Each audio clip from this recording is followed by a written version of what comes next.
안녕하세요. 한방마마예요. 오늘은 저탄고지에 대해서 한번 설명을 해볼까 해요. 저탄고지 하시는 분들은 주로 뭐 당뇨병이 있다든지 아니면은 뭐 이 암 환자들, 그리고 이제 체중이 많이 나가시는 분들이 하는데, 제가 제 주변에서 저탄고지를 하시는 분들 많이 봤어요.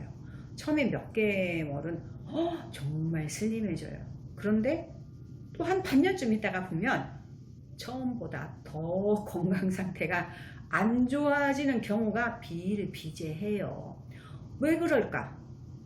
저탄고지의 방법을 잘못하신 경우거나 아니면은 중도에 포기하시는데, 포기하는 과정 중에서 다시 원래 식생활을 너무 빨리 돌아온 경우에는요, 처음보다 훨씬 더 심하게 건강 상태가 나빠진다는 거 여러분들 꼭 아시도록 하는 게 좋아요.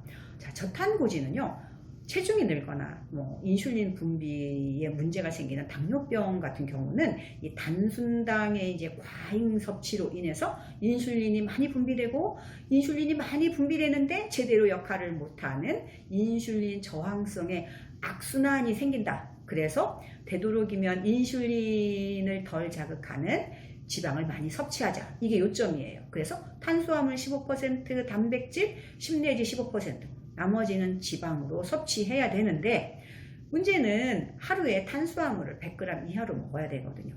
탄수화물이 100g 이하로 들어간 우리가 먹을 것이요, 생각보다 많지 않고, 또 지방 함량이 높은 것이 생각보다 그렇게 많지가 않아요. 그래서 결과적으로 보면은요, 이 저탄고지를 할 때 음식 식비, 엔겔 지수가 굉장히 높아진다는 그 단점이 있어요.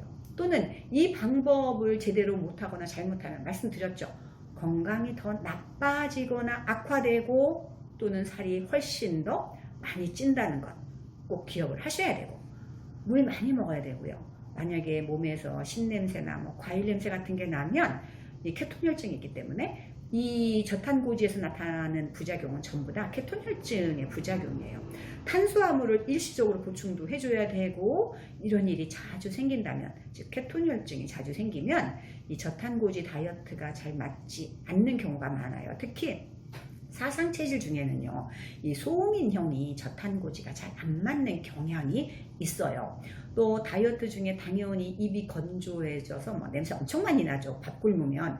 그리고 무기력감, 당분이 공급이 안 되니까 무기력감, 학습 능력, 사고 능력 저하, 뭐 변비, 어지럼증, 때로는 피부에 알레르기 반응, 뭐 두통, 뭐 토할 것 같은 기분, 몸살기, 또 가장 또 심각한 문제 중에 하나가 이 탈모 증상이 급격도로 진행이 되고요, 근육량이 감소하고, 때때로는 가장 치명적인 것 중에 하나가 신장에 이상을 나타내는 거품 소변 같은 게 나타날 수도 있어요.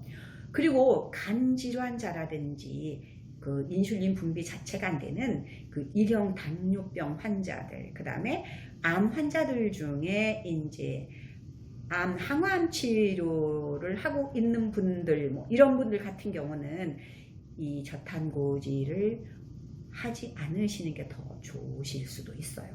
만약에 이상 증상이 계속 나타난다면 반드시 혈액 검사를 해야 되고, 또 혈액 검사를 해보고 갑상선 검사도 꼭 검사해서 건강에 이상이 있는지 없는지 확인을 꼭 하셔야 돼요.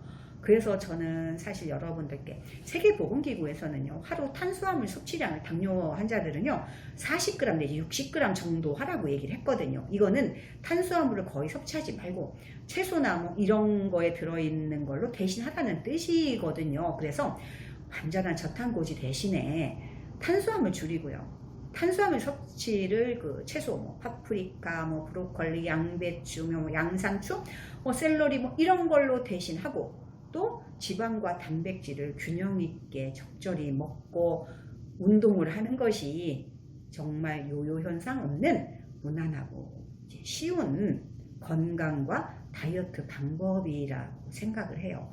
여러분들도 아마 어려운 내용이지만 동의하실 거라고 믿어요.